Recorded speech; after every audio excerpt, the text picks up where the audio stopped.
As time goes by, there are a diminishing number of people who remember the British Empire as a functioning reality.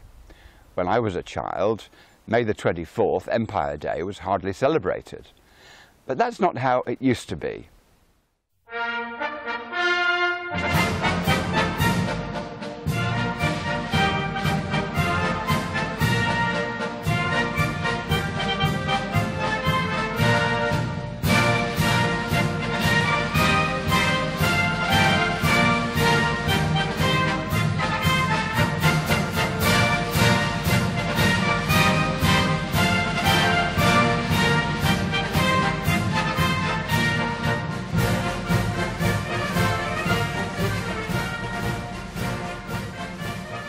I just remember a huge chunk of the world atlas being marked in red to indicate the extent of British dominion, 23% of the world's landmass.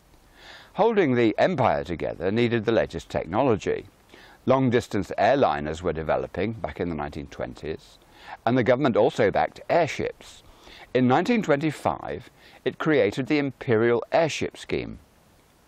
Under this, two prototypes, the R100 and the R101, were developed, with private enterprise building the R100, while the Air Ministry built the R101. The R100 was a flying success, arriving in Canada before the R101 was even ready.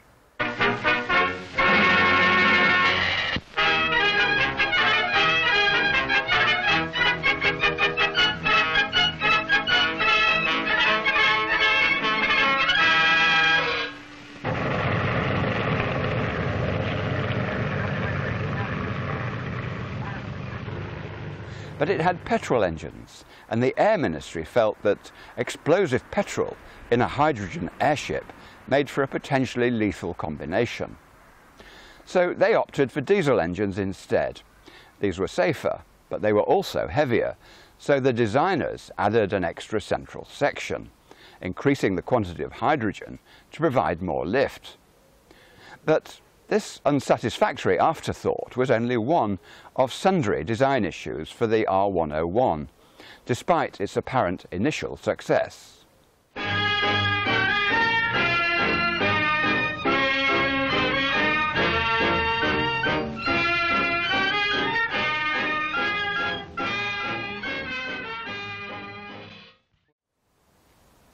Unfortunately, these problems were not sorted out before Lord Thomson, who was the Secretary of State at the Air Ministry, insisted on political grounds that it must depart on its inaugural flight, carrying him to India.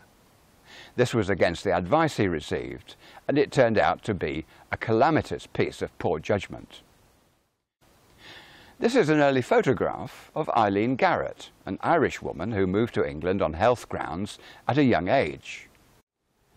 On three separate occasions, in 1926, 1928, and again in 1929, she had visions of an airship getting into trouble over central London, giving off fire and smoke. At the time, she thought she was seeing the real thing, except there was no coverage of such a disaster in the newspapers. Finally, realizing it was a premonition, she contacted the Air Ministry to warn them of an impending tragedy.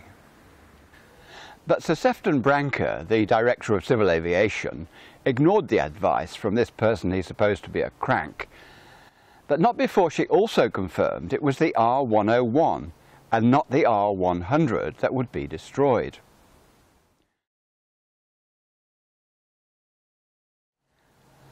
On the 4th of October 1930, the R101 left on its maiden voyage to India, heading first for Paris. At shortly after 2 o'clock the following morning, in heavy weather, it crashed in France.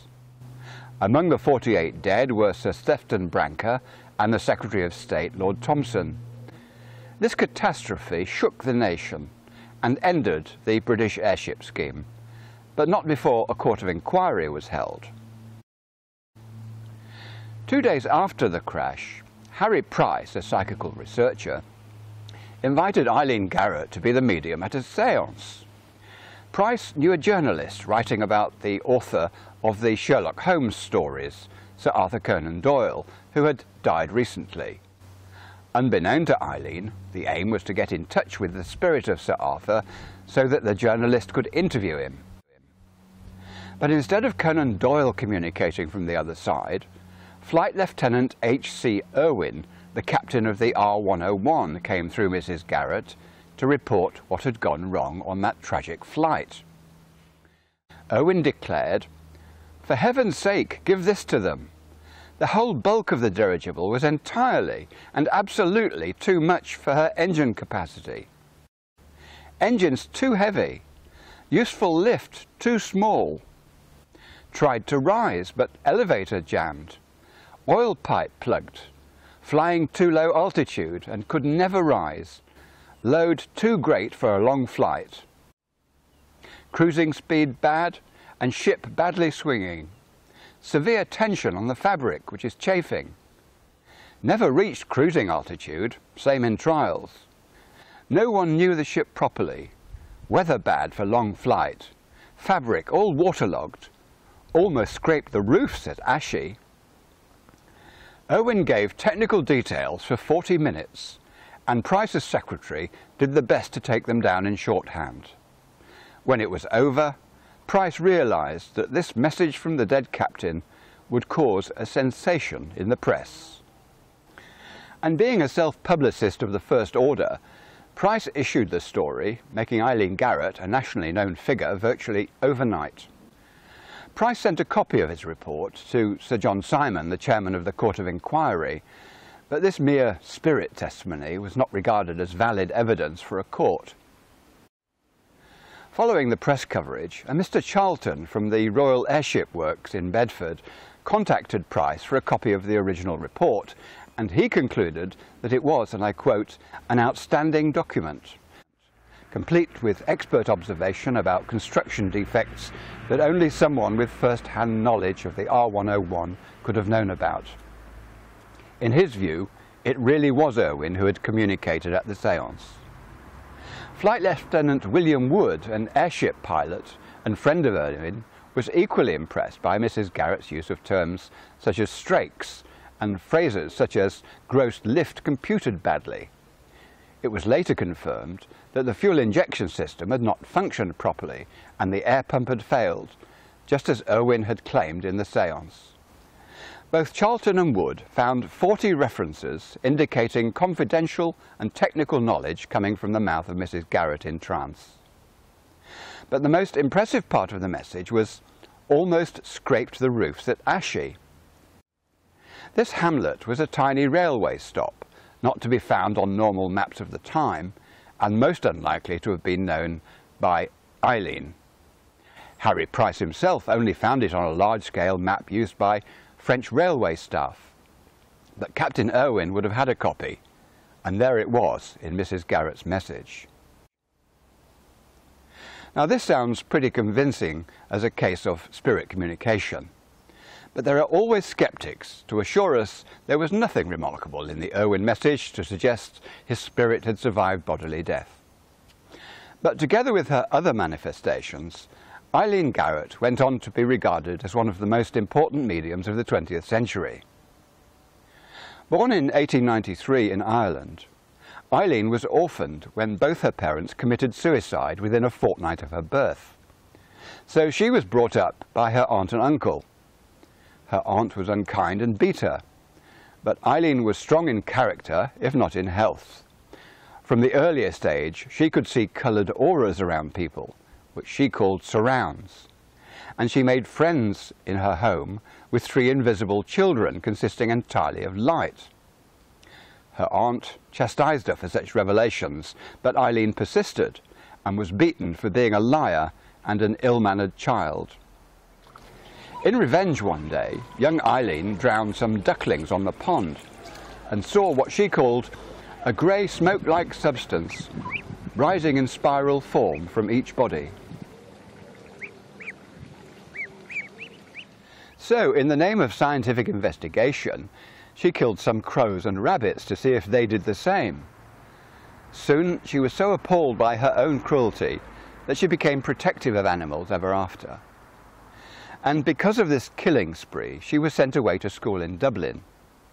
Even here she was seen as difficult and eccentric, with her nonsense about being able to see through her fingertips and hear music through her feet and knees.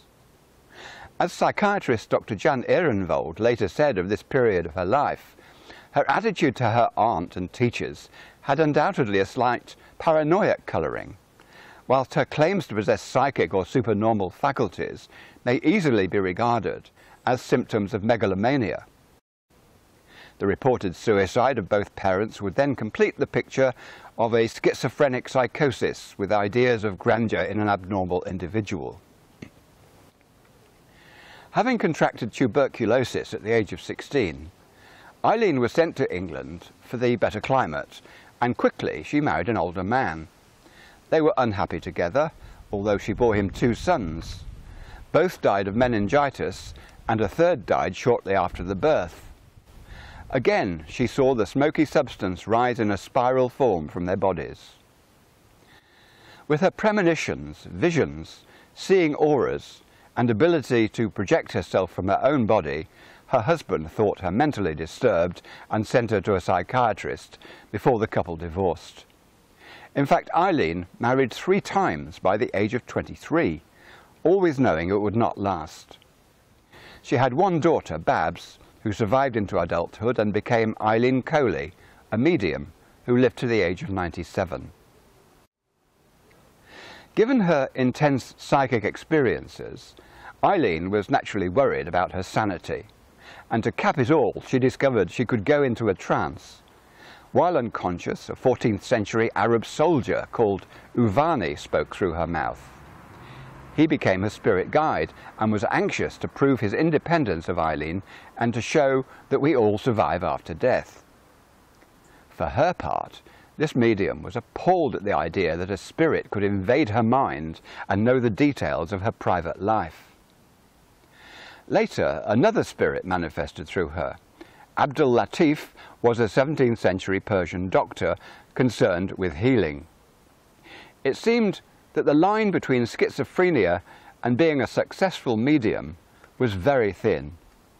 But through the 1920s and into the 1930s, she transformed herself, working with the likes of Nandor Fodor, Harry Price, and Hereward Carrington, as well as J.B. Rhine in the United States. Her most important mentor was a man called Hewitt Mackenzie, the founder of the British College of Psychic Science, later renamed the College of Psychic Studies. Over 5 years, he trained her rigorously in mediumship, helping her to develop a well-integrated personality. As a spiritualist, Mackenzie saw Uvani as an independent spirit appearing through her. But despite all the remarkable supernatural experiences that Eileen had over many years, including to speaking with and seeing ghosts, providing sitters with thousands of messages from the dead, she denied that Uvani was an independent entity, regarding him instead as an integral part of her own subconscious. Despite the evidence she produced, she harbored great doubts about the survival hypothesis. However, Eileen had the intelligence and the determination to investigate her abilities thoroughly. She subjected herself over many years to research by curious scientists. She wrote several books about her mediumship and about her life, and there's no doubt that her spiritual phenomena were remarkable. During the Second World War, Eileen was accidentally stuck in the south of France when it broke out, subsequently reaching the United States in 1941, where she finally settled in New York and took American citizenship.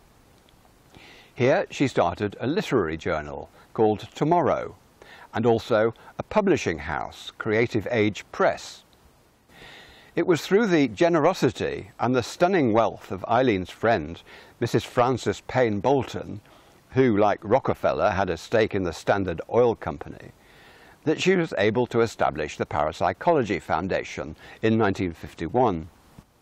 This had a research library, provided grants for researchers, published journals, funded conferences, and undertook its own parapsychology research. It still exists in New York today, and is one of the reasons why Eileen Garrett remains well known decades after her death in 1970.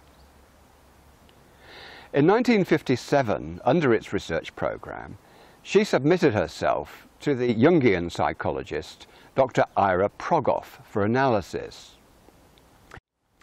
After speaking to her spirit guides at length when Eileen was in trance, Dr. Progoff concluded that Eileen's spirit controls were not the meaningless products of a deranged mind, nor indeed were they spirit entities as such, but, and I quote, symbolic forms of dramatisation by which large principles of life are made more articulate in human experience and by which our intimations of the meaning in life are made more specific.